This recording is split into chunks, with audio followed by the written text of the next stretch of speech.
You're listening to Just Hit Play with your hosts, Peter and Nick Cabral. If you're tired of your stagnant, streamed music feed, then strap yourselves in for an intergenerational sonic journey through Peter and Nick's favorite songs. Welcome to episode 169 of Just Hit Play. I'm your host, Peter. With me is my co-host, Nick. Nick, you're back.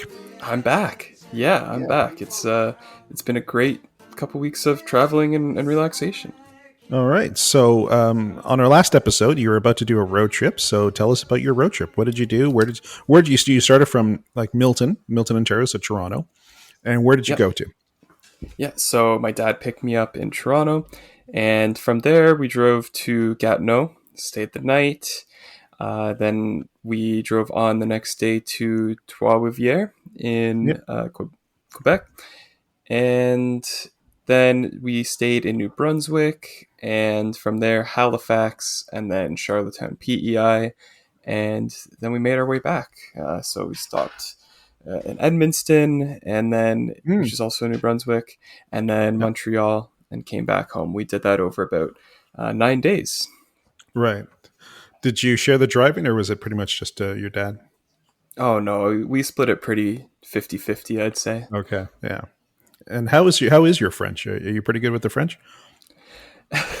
My French is not great. I know how to ask for things, like how to order things at a restaurant. I think that's pretty much the most important thing. And yeah, that's really it.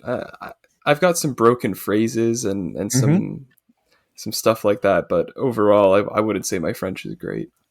Yeah.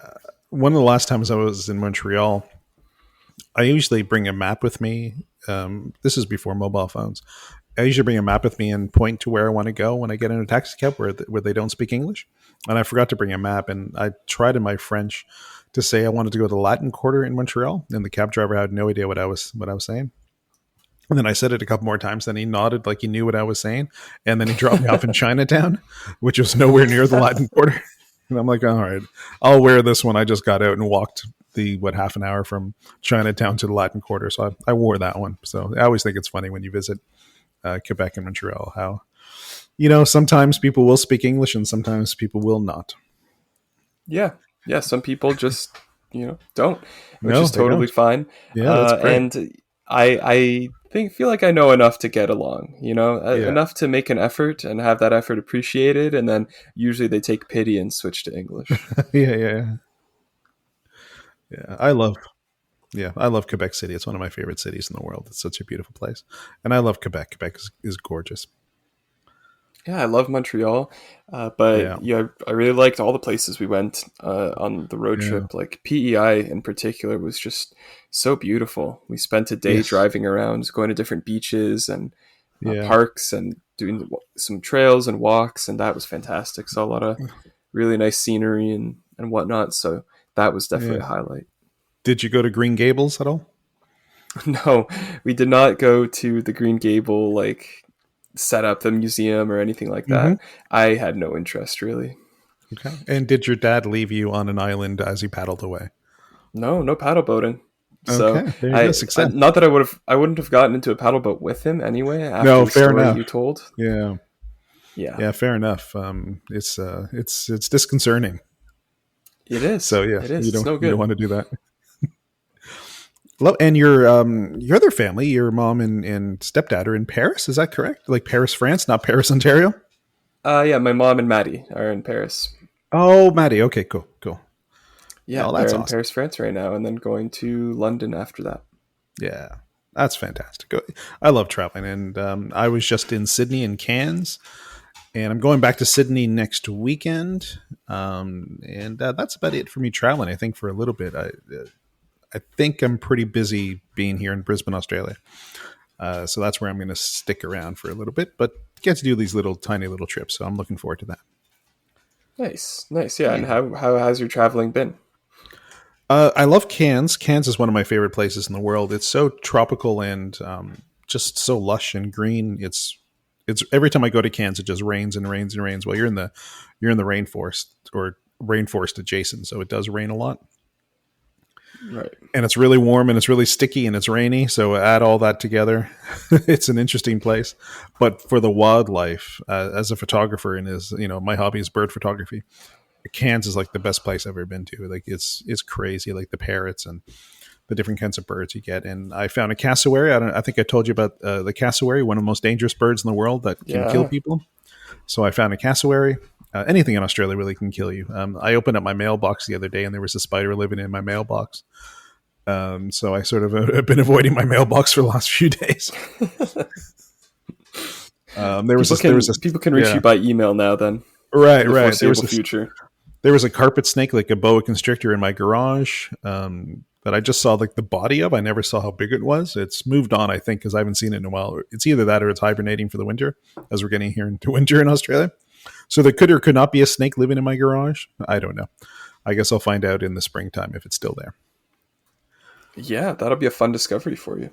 Yeah, luckily it's a strangler, not a biter. So as long as I don't have it wrap around any body part or neck, I should be fine. Yeah, just simply prevent it from doing that. Right. Yeah. So fingers crossed. I think Angie said one time she found a snake skin under her bed. That's disconcerting. Yeah. Oh, I'd have to move out. I would simply have to move out. Yeah, that's weird, isn't it? Like, so how long was that snake living there and felt comfortable enough to shed its skin while under her bed? So this is before we met. This is in a previous house that she was living in. So that's it's weird. Okay. Yeah. No, thank you. Yeah. So it's funny. I was in Sydney recently, and I had a few hours off before I had to start working. So I just went in and I was going to hike a trail, and I found these little nest of birds that were flying around. I was taking pictures, and I get a lot of people stop me when I'm doing photography, especially with the accent. They feel like they want to help me find things. Yeah, fair. And this weird guy approached me. He goes, "Do you want something to photograph?" I'm like, "Oh God," and and I'm like, "Yeah, maybe." And he goes, "Well, there's a brown snake over here," and he was trying to get me to go where this brown snake was. I was not interested. I did not want to see this man's brown snake. No pun intended. And brown snakes are some of the most venomous snakes in the world. Oh. And some of the most aggressive snakes in the world. They're very aggressive, and a lot of snakes will avoid you at all costs. Brown snakes will go for you. So I did not want to look at the man's brown snake, or did I want to go anywhere near it. So I politely declined, and I was like, no, I'm much more of a bird photographer. And he told me his job was catching snakes and taking them to medical facilities or something. And I said, yeah, I can. I sort of got that from him. He was a bit of a weirdo. So yeah, it looked like a snake guy. Yeah, Australia's weird. Yeah, weird place, a lot of weird things, a lot of weird animals. Yeah. But, lovely people. Yeah, I love living here. I've been here 18 years. Everything, it's always a bit of an adventure, especially when you're going on hikes, because you have to keep your wits about you a little bit. I almost stepped on a snake one time when I was on a hike. I didn't even see it. It was just curled up, getting heat from the sun. And I walked past it a few times, and I almost stepped on it. But luckily, I didn't. And I did not want to step on a boa constrictor, so thankfully that didn't happen. God. Yeah. That no good. All these things you're saying, just you're really reiterating the fear I think that a lot of people have of Australia. Like you're not dispelling these rumors. Now, if it makes people feel any better, if you're listening to this and you're thinking about moving to Australia or visiting Australia, I should say, I only see snakes probably like 4 or 5 times a year. Is that too much already? I think that's reasonable. Yeah. There's a lot of snakes here, but I only see about 4 or 5 a year. So sometimes maybe 1 or 2 snakes a year, depending on how much I get out and hiking and trails and things like that. So yeah, sometimes it's 1 or 2, sometimes it's 5 or 6. So it all depends on where you go. Yeah. There you go. I think for some people that would be too much, but live a little, maybe have some adventure. Yeah, no, it's fine. What's the worst that could happen? Yeah. You'll be fine. There's antidotes to shit. Exactly. Yeah, no, it'll be fine. Yeah, come to Australia. You'll love it. All right, let's get into some music. You are going first this week, so tell us about your artist. All right, so for this week, I got you to listen to the song Tape Runs Out by the artists Julien Baker and TORRES. It's from a collaboration album they just released in April called Send a Prayer My Way. It's, I think, a really cool project, and this is my favorite song from it. So why don't we just hit play on Tape Runs Out?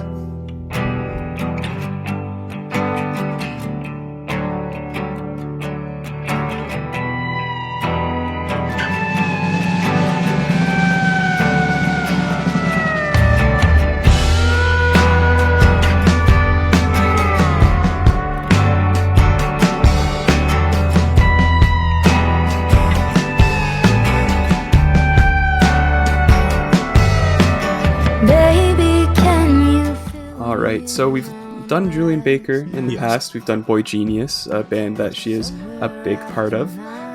What did you think of Tape Runs Out? I thought it was a really beautiful song, and it's a really alt country feel to it. I don't know if the whole album feels alt country, but lovely harmonies. I love the way the vocals are mixed. I find a lot of times in modern music especially that vocals get mixed really muddily and badly, but this is perfect. Just sits right on top of the melody, and you can hear it clearly. That's always my issue. If I can't hear the voice clearly, I know it's been mixed weirdly, and this is not. This is like an old school mix, so I really love it. It's such a beautiful song. So thanks for getting me to listen to it this week. I'm really glad you enjoyed this song, because it is alt country, and I'm not sure how you feel about country music, which of course is a very broad umbrella under which a lot of bad music lives. But this, I think alt country is a good description. It's really, really, really good, and the whole album is this. It's very much a country album from two artists who are not country music artists. It's a bit of a foray into a genre for both these people. Julien Baker very much makes indie rock music. TORRES, who I have to admit I wasn't familiar before they teamed up with Julien Baker for this album, but TORRES very much makes rock, electro-pop type music. So country music is not the genre of comfort for either of these artists, but I think they did a really good job of living in that space and making country music while still having it sound fresh and exciting and true to their identities. Yeah, I think too, when we sort of delved a little bit into Southern rock or Americana rock, I think this, while it's not perfect Southern rock, it does fit that element of the Southern rock where it gets inspired by country music while still feeling a little bit rock and roll. So it's not your perfect Southern rock, but it's sort of almost there. It's sort of in that lane, but not. It doesn't reach its destination, but you can see where the bones of it are. So it does feel like that Americana or Southern rock a little bit. It's getting there. Yeah, and I have to say there are songs on the album that lean into that even more. Okay. I chose to go with this one because I think the way the strings come in the second half of the song just really elevate it to that upper echelon of something quite beautiful, like you said. So yeah, this is the one for me. And I just love the last verse as well, talking about like waking up with the movie end credits going, and that sort of being an allegory for other things as well. Yeah. I really enjoyed that. It's not a groundbreaking song. Like, I have heard a lot of music similar to this that, again, is that alt country feel. So it's not groundbreaking, but no. What I most admired about it, what I most loved about it was, again, how beautiful the melodies were. It was so beautifully constructed, and it really left you. It's sad but beautiful. Yeah. And great headphone song. Like, if you're just walking around like a city or a town or just driving, it's a great song just to listen in, just enjoy your atmosphere or where you are. It's perfect for that. So yeah, great song. I think Sad But Beautiful really epitomizes a lot of Julien Baker's music. And again, I'm not really too familiar with TORRES, so I apologize because I'm definitely doing them an injustice, but I really, really, really like Julien Baker, and I think that Sad But Beautiful is a really great description of her music, and that, of course, comes across in this song as well. Now, obviously, we've talked about Boy Genius in the past, and you're a big Boy Genius fan. So does this live up to what you were hoping for? I guess it does, since you're getting me to listen to the song. But is it what you sort of wanted it to be? Yeah, like this album wasn't really on my radar much at all. I knew that Julien Baker was involved in a new project, and so I of course planned on listening to it. Mm-hmm. But the first single was just like okay, and I was a little skeptical of this pivot into like a country sound, so I didn't really have very high hopes. But Right. really, really good album. Like it's a collab album. You can tell that uh, it it's not like they spent years and years and years making this, right? Mm-hmm. It was very much just a project they did for fun together. But I really enjoyed it. I liked it a lot, and Yeah. despite the fact that they probably didn't take years and years to actually record it all, this has been in the works for a while. They said in 2019 they actually started like planning on making a country album together. So 6 years Oh, no later, way. it's Yeah, they actually got there. happened. Yeah. And again, this is a word I'm hesitant to use, but authenticity is important to me. I don't think it's that important to everyone else at this point, but it does feel authentically alt country. It doesn't feel, the best way I can describe it, and I'm describing it badly, is Beyonce doing a country album just doesn't feel real. You know, Yeah. um, I don't think and she is a Southern girl. Like, she probably did listen to a Hmm. little bit of country growing up, Beyonce, but it just feels like a shtick or a gimmick when I hear her doing that kind of stuff, and this doesn't. So it feels pretty authentic to me, which is the best compliment I can really give it. It feels Yeah. beautiful. It's authentic. So yeah, I couldn't help but love this song. I think the reason it feels so authentic is because for both of these artists, they grew up in the South around country music. Like Yeah. Torres grew up in Georgia, said that they were listening to church music and 90s country their whole childhood. Mm, Julien Baker, same thing, grew up in Tennessee, very religious community, uh, listened to a lot of country music and church music. yeah. And so I think it just makes sense that they would come to each other later in their careers and Mm, uh, make this project. Like mhm, it sounds like it has those Southern roots, but them also both being queer artists, it also has that element to it as well of like it's almost a deconstruction of the mhm, genre from the perspective of people who grew up surrounded in the South, religion, yeah. country music, all of these things, and now feel almost like outsiders looking back in. So Mhm. I think that gives the album a really cool element as well. Now, when we describe it as alt country, there could be a reason why it's alt country, because historically, country music has been very conservative and very right wing Christian. Not all of it, obviously, but it has lent to that right wing side. And I had no idea that they were both queer artists. So the fact that they are queer artists could be the perfect reason why it's alt country and not country. Yeah, It could be that last little element of just being a little bit different and not your typical country music, which again lends to the right wing side of religion and politics. exactly. And I think that it was very intentional from them. Like I said, I view this album as a bit of a really close examination of their childhoods, their lives, how they've grown up closeted and everything. Mm, And it's really set in those working class Southern neighborhoods. Like listening to the yeah, album, it feels like you're really in that environment, and it's done very well, very very well. So, yeah. uh, yeah, great album. I really enjoyed it, and like I said, this is my favorite song from it. Yeah, no, amazing song. Again, I love the melody. I love how it was recorded. I love the mix. Really beautiful. Like, I keep using the word beautiful, even when I was, it's funny. Even when I was writing out my notes for this episode, I just kept using beautiful, and I was like, I should really try to find a different word, because I just keep saying this over and over again, and I keep writing this over and over again. But that's my feeling on it. So I guess it means something. Yeah, and at the end of the day, that's all you have to say. Yeah, So if it's beautiful, it's beautiful, and I'm yeah. glad you enjoyed it. Me too. What's funny, and we're gonna go on to my song.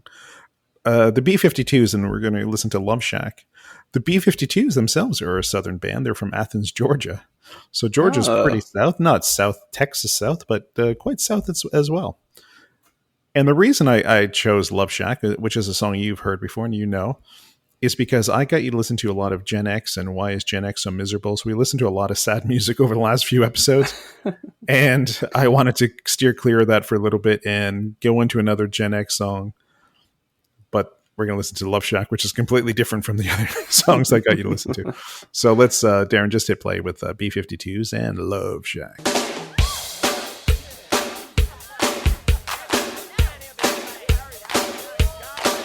If you see a faded sign at the side of the road that says 15 miles to the Love Shack, yeah, yeah. I'm heading down the Atlanta highway, looking for. All right. As you mentioned earlier, you do know this song. So how much do you love Love Shack? Yeah, Love Shack's a banger.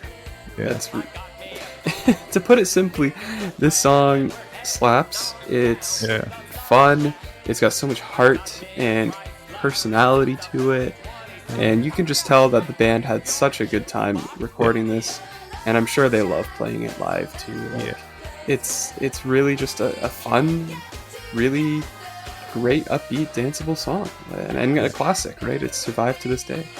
Yeah, exactly right. And we have featured the B-52's before. We did Rock Lobster quite a few episodes ago.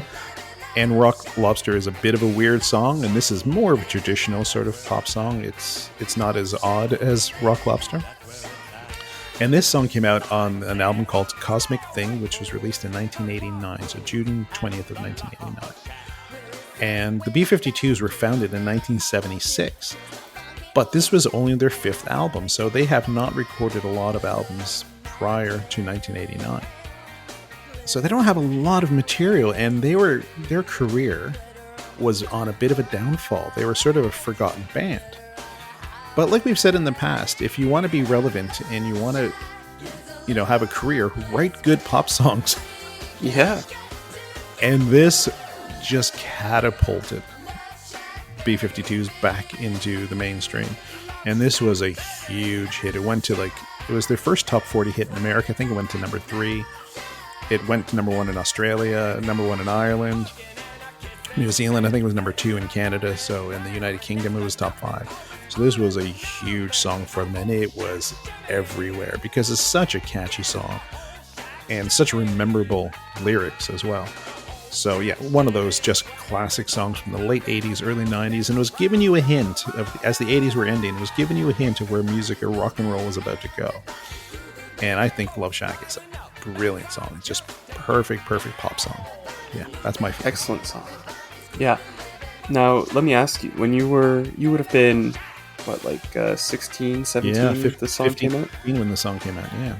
So would this song play at dances and stuff, like high school dances and stuff like that? Absolutely. And how fun was it when this song came on and you got on the dance floor? It's so funny you bring this up because I wrote in my notes how a lot of music has specific memories for me, and this song has a very specific memory when I heard it a lot.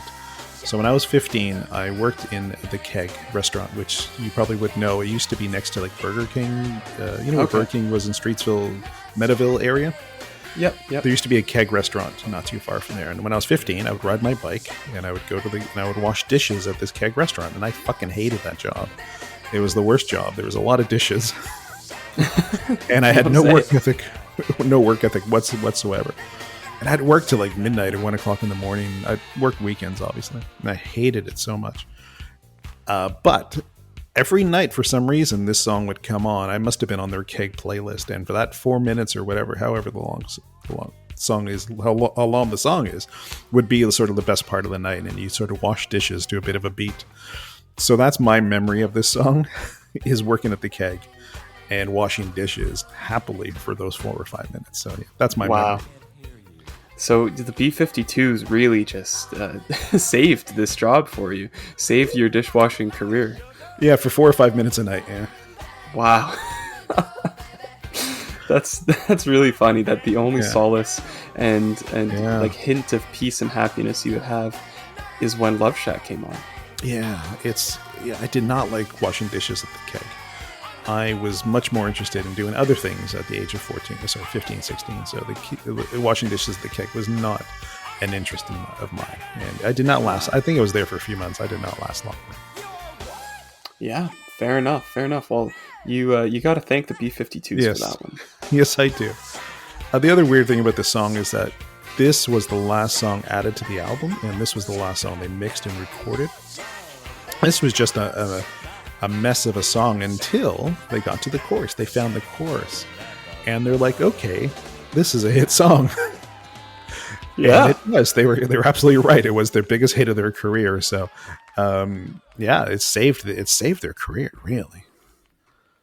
I'm sure they've made so much money off of this much song. money, Like, yeah. can you even imagine? Yeah. God, it's good.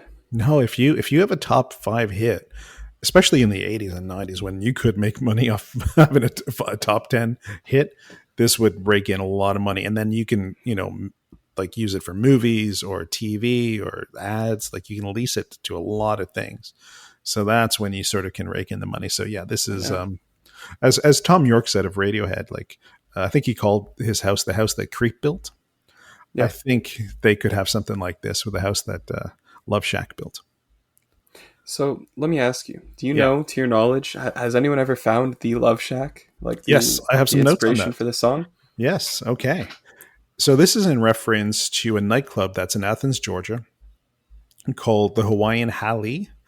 It was an African American club that had a lot of really good shows, and it kind of looked like a shack. And when you look on it from the outside and when you look on it from the inside, it's not what you expect when you go in. And the roof was a bit of a rusty roof. So there's one Okay. point where the singer goes, "Tin roof rusted." That's in reference to this club. Okay. Gotcha. So we do know the official Love Shack. Is it still around? Do we know? That I don't know. I couldn't tell you that one, but that's what it's in reference to.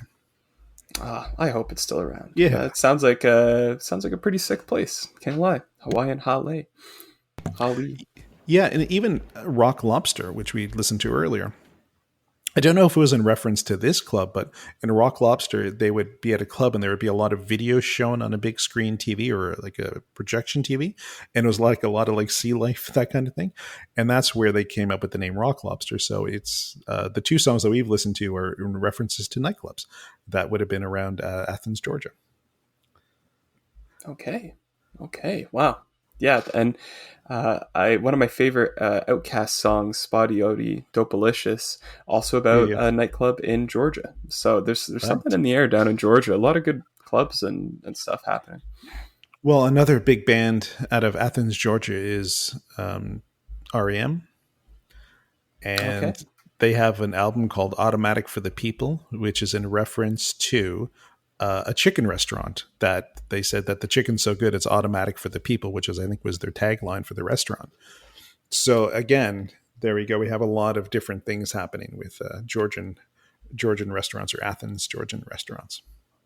There you go. Yeah. Okay. I'm going to finish off telling you some interesting things about the song subsequently after its release. So the Recording Industry Association of America has listed this as the 365 songs of the century in 2001. So that's great news for them. It's made that list. In 2005, Rolling Stone named it the best single of 1989. And in 2010, they ranked it the 246th greatest song of all time. So, Wow. yeah, it's got some love. Oh, wow. Valid. I think that's valid. This is, It's in my mind, a really good song. I'll say such it's a good great party song. It's a great party song, isn't it? Yeah. Yeah. So I'm glad it has all these accolades. I think it's well deserved. Yeah. Yeah. B-52's, take a bow. You have Yep. deserved all the money that you've made off of this song. And I also have to give a shout out because when I was young, I watched the show Glee. Not sure if it's actually any good, but when I was young, I liked it. Yeah. I can confirm And it's not good. Yeah. Well, the scene in which they do Love Shack is really fun. So that's where Okay, I good. first heard the song, I think, Right. Yeah, yeah. and developed an appreciation for it. So Sure. Yeah. shout out the Glee Love Shack rendition. Nice. Very good. The other thing I wanted to say, and we'll finish it off with this, is in the video. I don't know if you've ever seen the video to this song. It's a pretty fun video. It's where you see RuPaul for the first time. So that's where Oh. RuPaul makes her appearance for the first time. Wow, fascinating. That I know of. That's a cool bit of history. Yeah, that I know. I don't know her before this music video, but I know she's in the music video. So that's the first time I would have ever seen her. And I'll say, because I saw her, that's the first time she's ever been in TV. We'll go with that. Yeah, it gotta be. Yeah, I'm doing my main character sort of aggression here. Yes. Very nice. Yeah. So no, again, love the Love Shack. It's always been one of my favorite songs, and I've always wanted to talk about it on this podcast. So I'm glad we finally got to it. Well, I'm glad you did, because yeah, it's fantastic, really good, very fun song. Yeah. What song do you have for me for next week? Next week, you're gonna listen to the track "Illegal" by Pink Pantheress. Okay, no idea what that is, but looking forward to it. And we're going to listen to an artist, two songs over the next 2 weeks. There's an artist called Frankie Goes to Hollywood that was in the 80s. I don't know if you ever heard of Frankie Goes to Hollywood. Oh yeah, Okay, so we're going to listen to Two Tribes Go to War yes. next week for you from Frankie Goes to Hollywood. Hell yeah, An interesting band. I'm in. Yeah. Let's do it. Okay. Let's go into this day in music history. So we have two today. Both very sad stories. Okay. All right. On the 18th of May in 2017, 52-year-old singer Chris Cornell of Soundgarden committed suicide in Detroit on tour. So, yeah, that's on this day in 2017. And on this day in 1980, 23-year-old frontman Ian Curtis took his life from Joy Division right before they were going to go on their North American tour. So two iconic singers both committing suicide on the same day. I don't think Chris Cornell did it for this reason. I think it's just coincidence. I don't think it was planned out that he was going to commit suicide on the same day as Ian Curtis, but so that's what happened on these days. Wow, very cursed day. That's very unfortunate. Yeah, and I asked when I saw this, I asked Angie. It was like, should we listen to Joy Division or should we listen to Soundgarden? And then she said, no, Soundgarden, because Ian Curtis was cheating on his wife, and that's fair. Okay, so we're gonna listen to Black Hole Sun by Soundgarden. Darren, just hit play. Black hole sun, won't you come wash away the rain? All right. So, what are your plans for the rest of the week? well, tomorrow I think Charlotte and I are going to head down to Toronto Island, rent a bike, maybe bike around, Nice. and have a nice day down there. Yeah. And then for the weekend, I'm going to cat sit my niece on Saturday. My sister and her boyfriend Jacob's cat, Jane. I'm going to go cat sit, and yeah, that's pretty much it. We've got a long weekend, and then I start my job on Tuesday. It's my first day of work. Yeah. So it's the May. It's not the May 2-4. Is that the weekend? Is it the holiday? Yeah, it's Victoria Day on Monday. Okay. Nice. Okay. Well, enjoy your Victoria Day. We Thank do you. not have a holiday here. I don't think we have a holiday till October. I think that's our next holiday. Oh boy, really? Nothing. Yeah. Well, I guess winter. I was going to say nothing in the summer, but it's the winter for It's you. winter here. Yeah. No, I think we're. Yeah, I think the next one is maybe the King's birthday, which is sort of Victoria Day. I think that's coming up in October. I think someone told me that. It's so hard because I grew up in Canada. It's so hard for me to remember Australian holidays like Victoria Day or the King's birthday because it's so different. So yeah, it's hard for me to come up with these things, but I think it's October is our next holiday. Yeah, close enough. Yeah, I'm sure you're in the ballpark. yeah. I'm tired because I've been working. I think I did 12, 13 hours yesterday just doing photography. So I'm tired and I have a couple days off. I'm back at it on Sunday and Monday. I have 2 long jobs, but after that I have the whole week off and then I go to Sydney. So I'm looking forward to next week. I have the whole week off. I'm just going to relax, I think, and edit photographs, obviously, because that's what I do in my days off. Yeah. Days off, never really a day off for you, is it? Yeah, no, that's what if a photographer has a day off, they're editing. That's pretty much what that means. Yeah. Yeah. Yeah, that's the lifestyle, I guess. Yeah. The other thing I wanted to say is if you're listening to this episode and you want to reach out to us, or you want to tell us we're full of shit, or if you think we're smart or beautiful, as I said earlier, beautiful is the theme for this episode. On the show notes, there is something that says send us a text. So please send us a text. Tell us how you feel. Have we got it right? Have we got it wrong? Yeah, let us know how you're feeling, and we'll read it out on a future episode.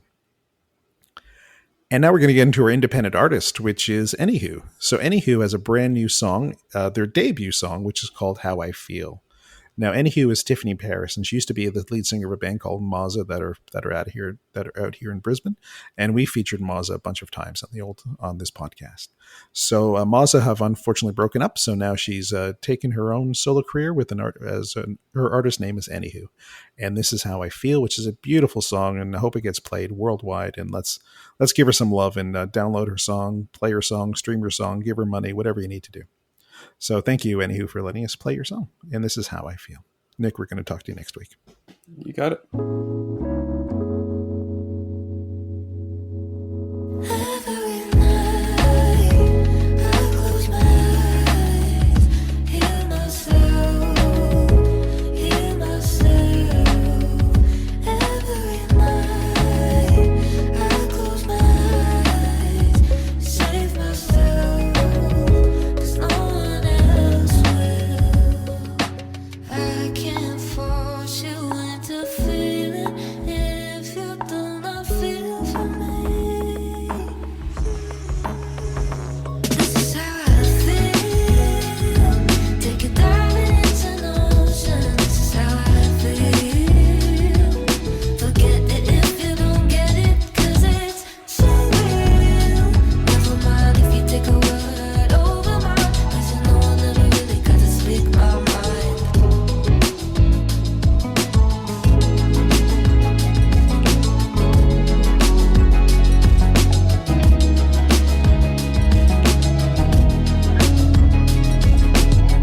You think I didn't notice? Think I didn't notice all the times you told a little white lie and cried. You're taking all my focus, and I'm over it this time. You're gonna hit me out and cry. I can't force you into feeling if you do not feel for me. This is how I feel. Take it diving into the ocean. This is how I feel. Forget it if you don't get it, 'cause it's so real. Never mind if you take a word over mine, 'cause you know I never really got to speak my mind.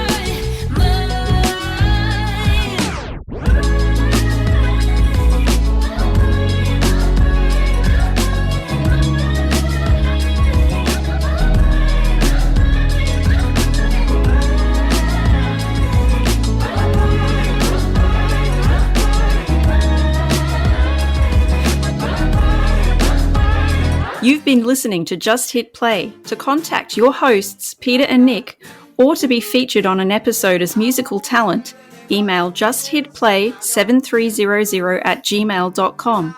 Keep up to date with news and announcements by following on Instagram and Facebook, linked in the show notes. Subscribe on your favourite podcatcher to tune in next week for more sonic delights.